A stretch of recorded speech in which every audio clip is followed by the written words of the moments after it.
Bien-aimés de Dieu, chers frères et sœurs en Christ, nous vous saluons juste devant vous pour vous inviter à méditer avec nous le psaume 18. La loi du Seigneur est notre force. La loi du Seigneur est notre bonheur. Les commandements du Seigneur sont une boussole pour orienter nos vies. La loi du Seigneur est parfaite, qui redonne vie. La charte du Seigneur est sûre, qui rend sages les simples. Les préceptes du Seigneur sont droits, ils réjouissent les cœurs. Le commandement du Seigneur est limpide, il clarifie le regard. La crainte qu'il inspire est pure, elle est là pour toujours. Les décisions du Seigneur sont justes et vraiment équitables,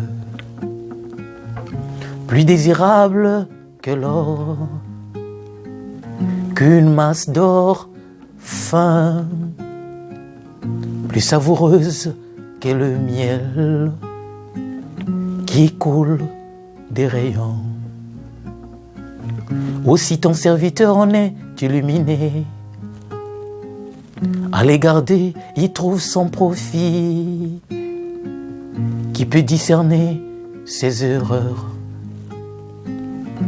Purifie-moi de celles qui m'échappent. Préserve aussi ton serviteur de l'orgueil, qu'il n'ait sur moi aucune prise. Alors, je serai sans reproche, pur d'un grand péché. Accueille les paroles de ma bouche, le murmure de mon cœur, qu'il parvienne devant toi, Seigneur, mon rocher, mon défenseur.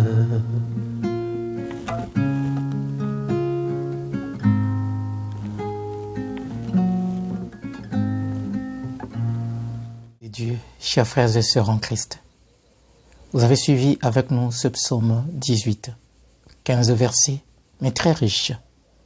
Tout tourne autour de la loi, des commandements de Dieu. Pour notre méditation, nous avons bien voulu commencer la lecture à partir du verset 8, car les versets 8 et 9 résument en quelque sorte le message même que ce psaume veut nous transmettre. 3 petits arrêts peuvent nous aider à entrer dans notre méditation. Le tout premier arrêt, c'est sur ce que j'appelle la litanie ou la louange en l'honneur de la loi de Dieu. Quand on prend les versets 8 et 9, on finit par découvrir que tout est question de loi. La loi du Seigneur est ceci. Les préceptes du Seigneur sont ceux-là.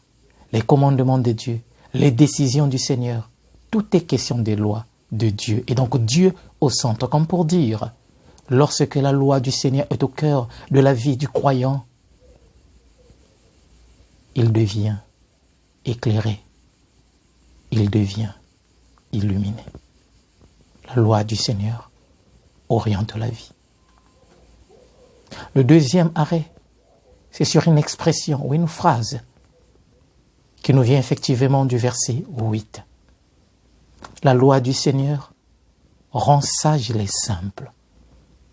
Les gens simples deviennent sages, remplis des bénédictions de Dieu, grâce à sa loi.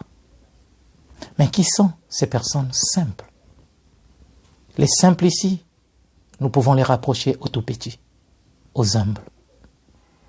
Et l'évangile de Jésus-Christ selon saint Matthieu, le chapitre 11, nous donne de comprendre une prière de Jésus et de saisir le fond même de cette prière.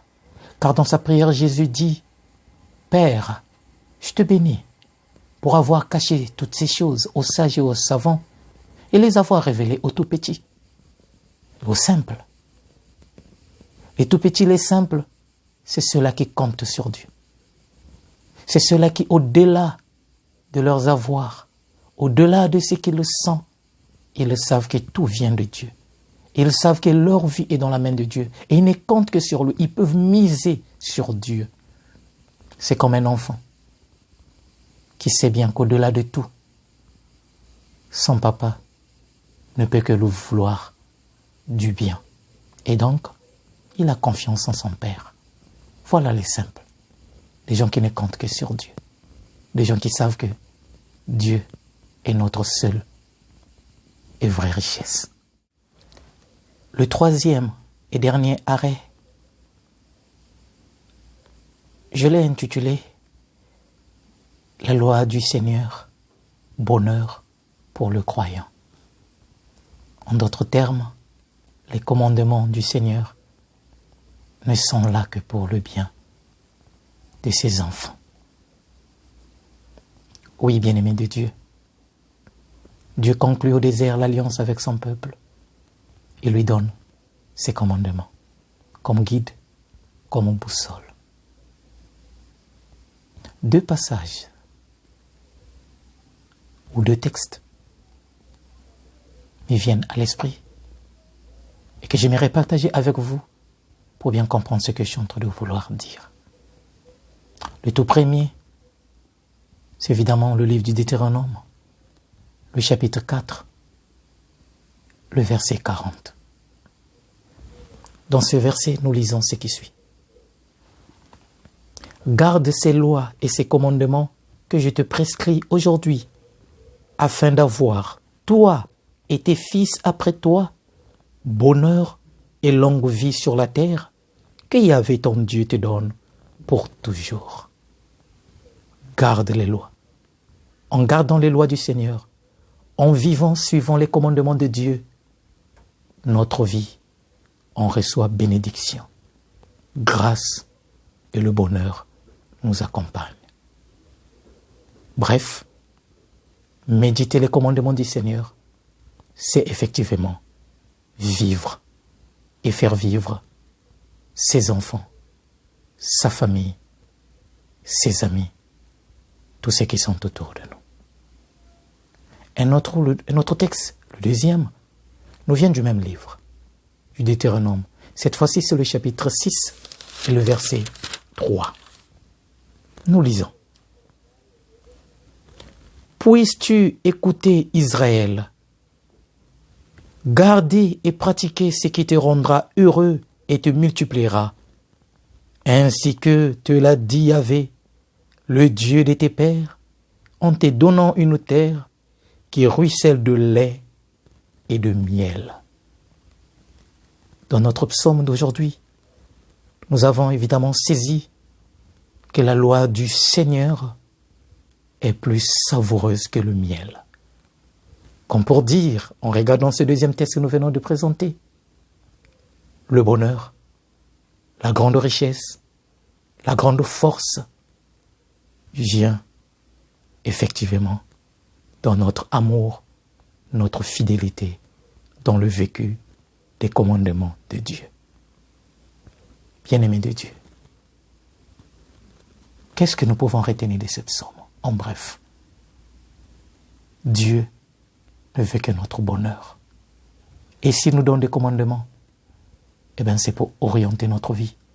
C'est pour nous aider à vivre pleinement notre identité des fils de Dieu.